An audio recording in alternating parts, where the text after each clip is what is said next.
Ce jour dédié pour que Hachem protège d'un mauvais décret Avraham, Avi ben Amram, Ornona. Amen.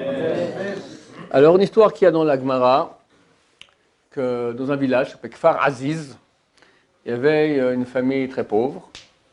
Le monsieur travaillait comme employé dans les champs. Il n'y avait pas de quoi faire, tout juste de quoi manger à la maison, encore pas tous les jours. Et donc, sa femme était habillée très très mal avec des haillons. Et il avait une petite fille, elle aussi, habillée avec des haillons, sale, les cheveux ébouriffés.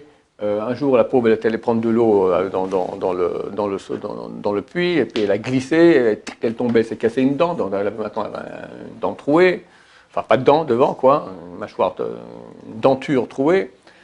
Et toutes ses copines se moquaient d'elle, etc. Les parents ont vraiment eu pitié d'elle, alors ils ont essayé de mettre de l'argent de côté comme ça pendant des années. À la fin, ils sont allés voir un dentiste qui lui a mis une fausse dent. Mais c'était nul comme tout parce qu'il n'avait pas beaucoup d'argent, c'est un mauvais dentiste, donc il a fait un truc affreux, beaucoup trop drôle. Dès qu'elle souriait, on voyait un truc affreux, donc elle commençait à jamais sourire. Donc elle avait l'air triste en plus, crispée, triste, laide, ébouriffée, tout pour plaire. Et arrive l'âge où il faut commencer à faire des shidduchim, et puis toutes ses copines, une après l'autre, se fiancent, elle, toujours rien. Et elle devient encore de plus en plus triste, etc. Bon, un jour, sa mère lui dit, tu sais, j'ai mon frère qui habite près d'Yerushalayim. Je vais lui écrire pour qu'il vienne, voilà, qu'il se marie avec toi. À l'époque, ça se faisait. On n'a pas le droit de se marier avec sa tante, ça y est sur carrette, mais on peut se marier avec sa nièce. Du temps. Aujourd'hui, on déconseille beaucoup à cause des problèmes de consanguinité, mais du temps, à cette époque-là, ça se faisait beaucoup. Il n'y avait pas de problème que de consanguinité. Donc, le tonton, l'oncle, il vient de Jérusalem. Il ouvre la porte pour tout content qu'il va se marier avec la fille de sa sœur. Et c'est elle qui ouvre la porte, elle lui fait un grand sourire, et il voit la dent, il voit les cheveux ébouriffés, il voit les haillons, tout ça. Il dit, je jure que je ne me marie pas avec elle. Allez, il tourne et il part. Elle, la pauvre, se met à pleurer, toute la famille se met à pleurer. Terrible. Tout le village en parle. Dans ce village, Kfar Aziz, il y avait là-bas Rabbi Ishmael qui habitait. Rabbi Ishmael, on connaît deux Rabbi Ishmael, je ne sais pas c'est lequel des deux. C'est Rabbi Ishmael, le fils de Elisha Cohen Gadol, et Rabbi Ishmael Balabraitot, qui était contemporain de Rabbi Akiva. Rabbi Ishmael, il a super pitié, il appelle la famille, il dit, écoutez, amenez votre fille chez ma femme, elle va s'occuper d'elle. Quelques jours comme ça.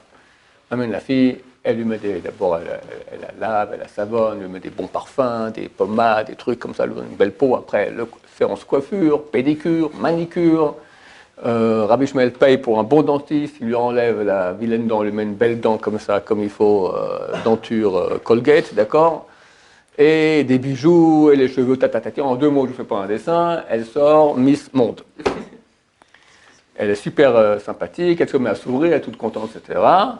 Et il attend un peu, et il fait appeler le tonton de Jérusalem. Et il vient voir Rabbi Ishmael, vous m'appelez? Oui. Et quand il voit la fille là-bas, mais j'arrive pas à y croire. Elle ressemble à ma nièce. C'est vraiment ma nièce? Bah oui. Ah zut, j'ai juré que jamais je me marierais avec elle. Une fille belle comme ça, moi je me marierais avec elle tout de suite. Alors il a fait une internet d'arrêt. Mon père a Tarat Shvuot, il a autorisé le serment, parce que c'est un serment fait en erreur. On n'a pas vu qu'une fille aussi laide que ça, mais sauf qu'elle change comme ça. Moi, c'est pas dans cette optique-là que j'ai juré. Et donc il a autorisé cela, et ils sont mariés, et vécurent heureux. Rabbi Ishmael a dit, les filles d'Israël sont belles, mais c'est la pauvreté qui les rend laides. Et je sais l'histoire cet après-midi dans un petit journal comme ça, et ils disent, idem aujourd'hui aussi.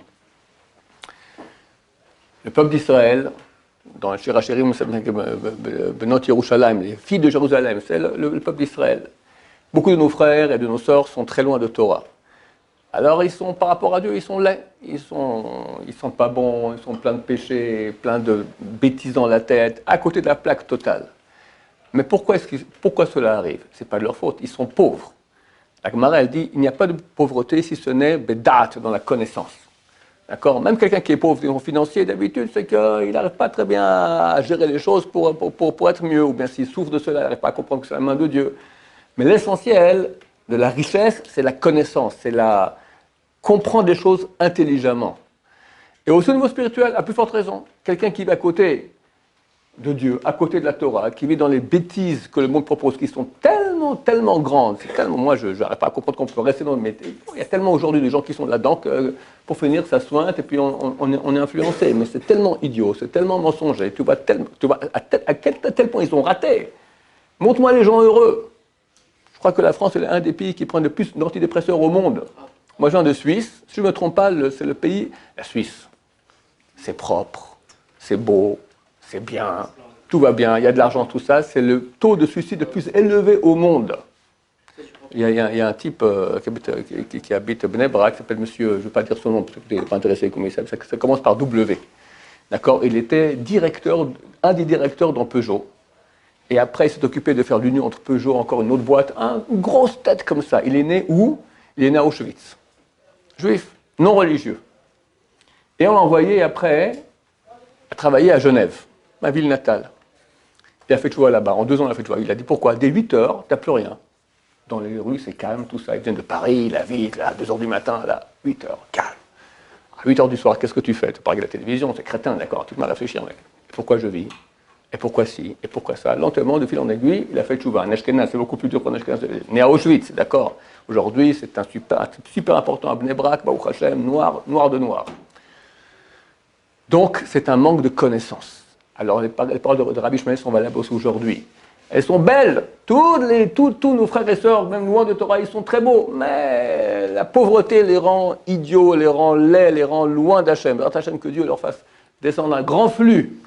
Et nous aussi, on doit agir dans ce sens-là. De montrer le bel exemple, à quel point la Torah rend heureux, à quel point la Torah, elle est juste, c'est les vraies valeurs. Si tu n'es pas dans la vérité, tu es dans le mensonge. Le mensonge, ça veut dire un flop. Alors c'est vrai que la vérité, des fois, c'est dur, mais c'est vrai. C'est du solide. Quelqu'un, je lui dis, voilà, je t'achète une maison, je te vends une maison, allez, 400 000 €, d'accord? Mais c'est vrai, elle existe, une maison? Ouais, peut-être. Qui va l'acheter? On veut du solide. Ta vie vaut bien plus que 400 000 €. Et tu vas investir dans du peut-être. Nous, on a du solide. Le seul vrai solide. Baruch Adonai, amen.